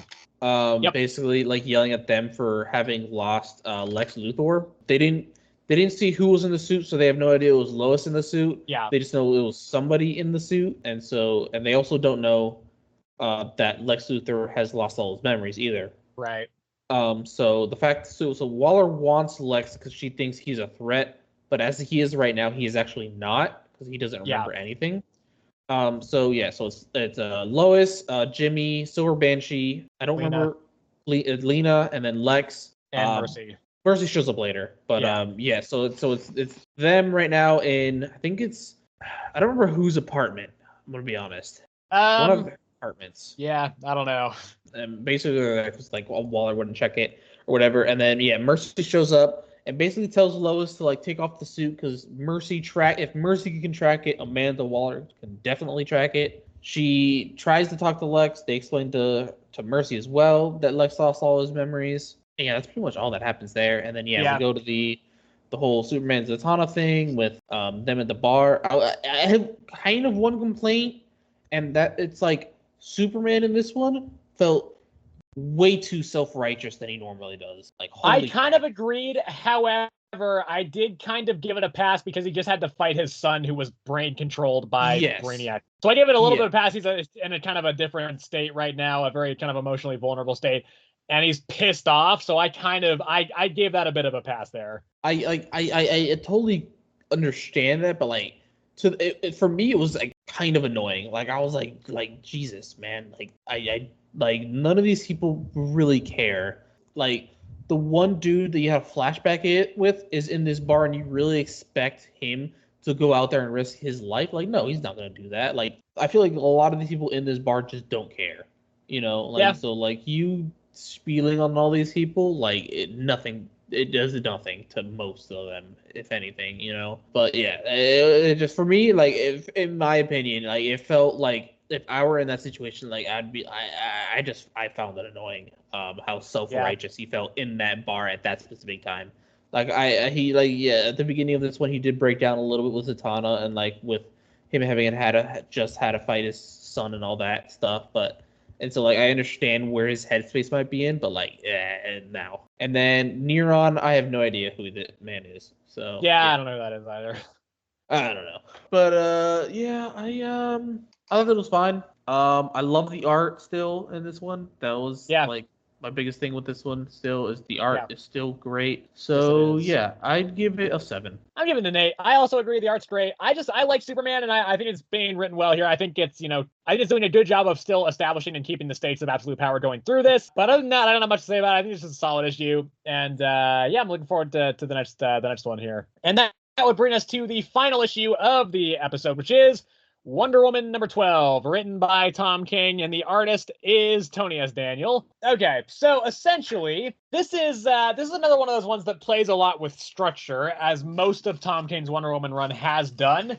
This one, it's all about the different ways that Diana and Damian are trying to get information about where Waller's Gamora complex is, and it's them trying to use different methods, kind of taking turns back and forth to try and get that information out of Captain Boomerang. So Damian's whole angle is he's all about fear, right? So all of his strategies, which I did find quite funny, is he just keeps dangling Captain Boomerang above different things, and that's kind of all the ideas he has. He's just like, okay, let's dangle him around Themyscira. All right, that didn't work. Okay, let's dangle him over this bay of sharks. All right, that didn't work. Let's dangle him in a sewer above some big crocodiles. Okay, that's not working either. And then Diana's methodology is just love. So she's trying to kind of, coax him into giving up the information by, kind of trying to encourage him and appeal to his better nature. She brings out his son at one point to try and get him to help. That does not work. His son and Boomerang just end up fighting each other. And ultimately, at the end, they both run out of ideas. They have some nice heart-to-hearts. I do like the interaction between Damian and Diana in this. I think it works quite well. They have some good heart-to-hearts, and then ultimately, Captain Boomerang just goes, Oh, you think I'd ever give up the information of Waller's base on Gamora Island there? And just blurts it out. And then they're like, all right, never overestimate the intelligence of an overconfident Flash Road or whatever. And that's kind of where it ends. They just kind of get the information, and then they're like, all right, let's do it. Let's go and take on Gamora. So I think it's decent. And I do think this does a good job of feeling like it feels very similar to the tone and how this Wonder Woman run has been structurally. It doesn't feel as much like an event tie-in really, but it does feel like it fits very neatly into the way that Tom King has been structuring the Wonder Woman run. And I think that does work in its favor. It's not as kind of amazing, or it's not amazing. I don't think it's definitely not very action heavy. It's not kind of as big and bombastic and cool as the last issue maybe was. But I think it's fine. And again, I do like the dynamic between Diana and Damian. I think it's mostly pretty fun. It's good. And I think it works because Damian kind of has so much, even still, like it's getting better, but he still has a lot of kind of complications with Bruce. Yeah. And so kind of talking to Diana, who knows Bruce very well, is friends with Bruce, but is also like just a much more well-rounded, kind of gentle person and less like intense all the time, is able to kind of connect with Damian and set his mind at ease about some things that maybe Bruce wouldn't be able to. So I liked that. I think Captain Boomerang is fun. I always like to see him. I think he's fun in this. I like how he just cannot fucking stop swearing. He is just constantly getting bleeped out by how much he's swearing. And, I like the little running gag of Damian just not being able to think of any other fear tactic other than just dangling Captain Boomerang off of something. So I think it works well. I think it showcases both their characters well. Pretty solid, not amazing, but I think it's still a decent, solid issue. And despite it not really feeling like a tie-in, I think it is still a solid tie-in. Yeah, this one was. Oh man, this is gonna be hard for me to really rate. It's kind of weird, but not really. I don't know. I just think it's gonna be hard for me to rate really because it's so just like it's such a weird issue, honestly. Like their entire thing is like, yeah, what is better, fear or love for interrogating someone? And like you said, like Robin's idea of fear is just dangling a person, which for normal people it works every time. Right. And that's why he kept trying to dangle him over different things ultimately, because he's like, that's weird. That usually works. It's like, this is Captain Boomerang, it's just not working with him. And then, Wonder Woman's idea is just like through love, like through being kind to people, they'll essentially be kind back, I guess. And so, so like neither of them were working simply because Captain Boomerang is who he is. Like, I don't know. He doesn't break easily, I would assume. But then, he just not being the smartest person, just blurts it out anyway. But throughout each one, like it was like whenever it was like usually like Robin's like whole thing, like I don't know, the whole idea between fear and love, like Robin was like kind of struggling with that himself, I would say, like who should he be at this point, like, right? Because like that's like been like Robin's, like at least this Robin, Damian's whole thing was like he struggles with like who he should be ultimately. Like at first it felt like whether he should kill or not, right? Because like obviously he was raised by Rachel Gould and stuff, and then now he's with Bruce, and Bruce doesn't kill, and so now he's like kind of gotten off of that. He still has some tendencies, but a lot less now, I would say. And then now it's like, for me, it feels like, who should he be now? Should he be like Robin or Batman, right? Because that's kind of what it feels like. He just has to like make his own character, and that's what like Wonder Woman was kind of trying to help him be by saying like, you don't always have to be like Bruce or whatever. But yeah, this one, like you said, it felt very tonally the same as all the other Wonder Woman ones. This one's very different from all the other Wonder Woman ones at the same time, though. But this one was just like. I enjoyed it, but it's weird for me. Like I really don't know what to rate it. I do. What are you giving it? I'm giving it a 7. Yeah, all right. I'll just copy you here, 7.